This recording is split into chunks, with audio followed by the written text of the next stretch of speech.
Salam sejahtera Malaysia. Sudah selesai kes si Zahid. Sudah selesai, dia sudah dilepaskan.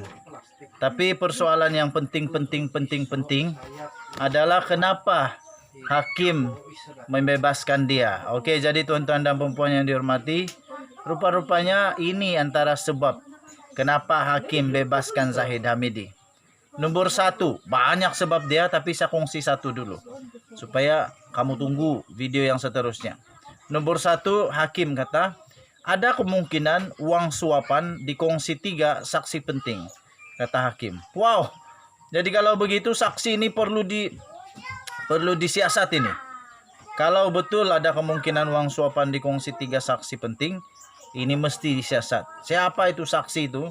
Dan diorang mesti diambil tindakan, sebab diorang lah menjadikan si Zahid dalam masalah.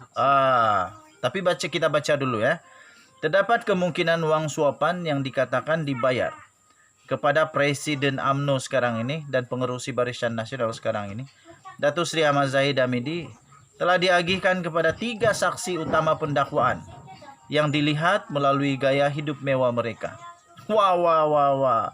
Hakim Datuk Muhammad Yazid Mustafa dalam penghakimannya berkata, ruangan komentar yang dibiarkan kosong pada ledger Syarikat Ultra Kirana Sdn Bhd UKSB menimbulkan kemungkinan rumusan. Wang suapan itu telah diagihkan kepada saksi seperti yang dicadangkan oleh peguam bela Presiden UMNO itu.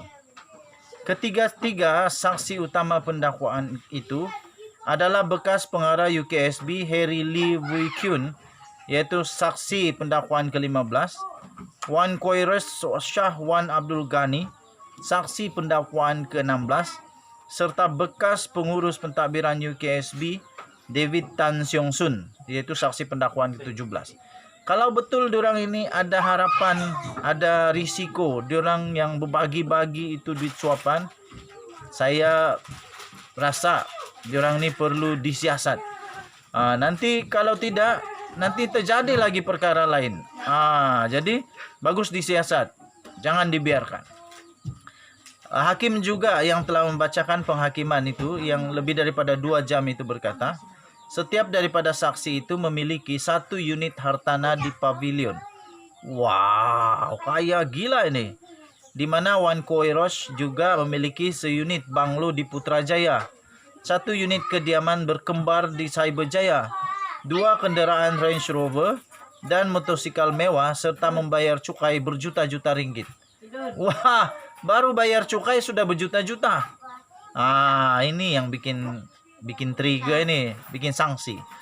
Hakim itu menjelaskan tanpa bukti sokongan yang kukuh, beliau tidak boleh membuat penemuan bahawa uang berkenaan sebenarnya diterima oleh ahli Parlimen Bagan Datuk itu, seperti yang dicadangkan oleh pendakwaan, berdasarkan transaksi yang direkodkan dalam ledger tanpa bukti rekod melalui tanda nota Z dan ZH.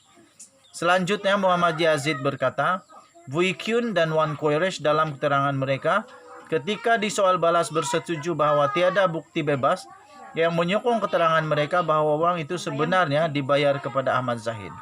Amat mengejutkan. Inilah kalau bangun pagi-pagi kan masih bingung kepala. Mengujakan dengan mengejutkan pun tak dapat kau kasih banding.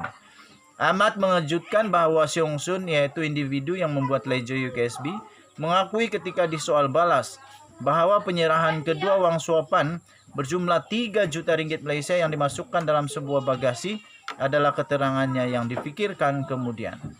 Okey, kamu boleh baca ini di dalam biharian.com.my bertarik 23 September. Tajuk dia, ada kemungkinan wang suapan dikongsi 3 saksi penting, kata hakim. Denyut nadi suara rakyat bergema di channel ini. Kita jumpa lagi. Bye-bye. Salam sejahtera Malaysia. Ternyata Anwar Ibrahim manja. Anwar pula. Bukan Anwar. Salah cakap. Minta maaf. Najib Razak yang manja. Baru sekejap masuk penjara sudah sakit perut. Kena gastrik kah, kenapa kah. Kesian juga lah dia. Tapi dibandingkan dengan Anwar Ibrahim, memang nampaknya Najib agak manja lah. Biasa tinggal di Istana Kayangan. Anwar Ibrahim mendedahkan bagaimana keadaan dia berbanding dengan Najib Razak. Mana lebih baik, mana lebih hebat. Tapi Anwar tenang jadi penjara. Najib Razak keluar masuk pergi hospital, minta ikon ke? Itu pertanyaan. Okey. Zaman Najib perintah dulu, di lantai penjara saya tidur di lantai, kata Anwar Ibrahim. Najib Razak walaupun susah tapi dia kena bagi kipas. Ada tilam kot. Rungutan berkaitan keadaan Najib Razak di penjara termasuk yang menyamakannya dengan keadaan Nelson Mandela tidak harus dilayan, kata Anwar Ibrahim. Hebat. Kalau kamu ikut cara saya tak pedulikan perkara-perkara remeh ini, kata Anwar. Tambahnya lagi, saya dengar ada yang kata dia menderita dan Anwar dapat layanan lebih baik semasa di penjara. Lepas tu Anwar bilang, pada masa dia perintah, saya tak cakap zaman bawah Mahathir Mohamad. Saya duduk atas lantai berminggu-minggu. Sebelum doktor datang dan kata beri dia katil atas alasan klinikal untuk masalah belakang dia. Najib Razak baru berapa hari sudah dia dapat pergi hospital lah. Okey, jadi Anwar Ibrahim pun cakap lagi, makanan pula tentulah makanan penjara, kata Anwar dalam satu wawancara eksklusif dengan Malaysia Kini. Anwar Ibrahim pada ketika itu telah menjalani pemenjaraan selama 10 tahun sepanjang hidupnya, iaitu 20 bulan di bawah Akta Keselamatan Dalam Negeri ISA pada 1970-an dan 5 tahun dari 1999 sampai tahun 2004 dan 3 tahun dari 2015 sampai 2018. Wow. Najib Razak baru tidak sampai 1 bulan lagi. Sudah cukup sebulan. Sudah cukup sebulan. Patut kita raikan dengan kek ini. Nanti saya kasih belanja kek. Kita mesti raikan cukupnya 1 bulan Najib di penjara. Baru 1 bulan. Rasa macam 10 tahun pula kan. Okey, so harap-harap Najib Razak lepas ini tubuh badan dia lebih kuat, lebih kuat imun badan dia untuk lawan keadaan yang memang tidak sempurna di penjara. Memang tak seronok pun di penjara. Itulah waktu buat salah dulu, ndak kau pikir sudah masuk di penjara, sengsara kan, sakit, panas. Jadi ini satu pengajaran untuk orang-orang yang ada kuasa, yang ada risiko untuk dapat banyak rasuah.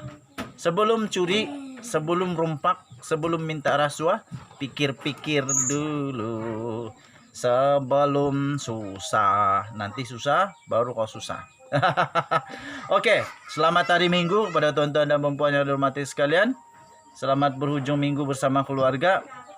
Malaysia kita punya, cintai Malaysia aku, kita jaga kita. Jangan lupa tekan butang subscribe, like dan share. Kita jumpa lagi, bye-bye.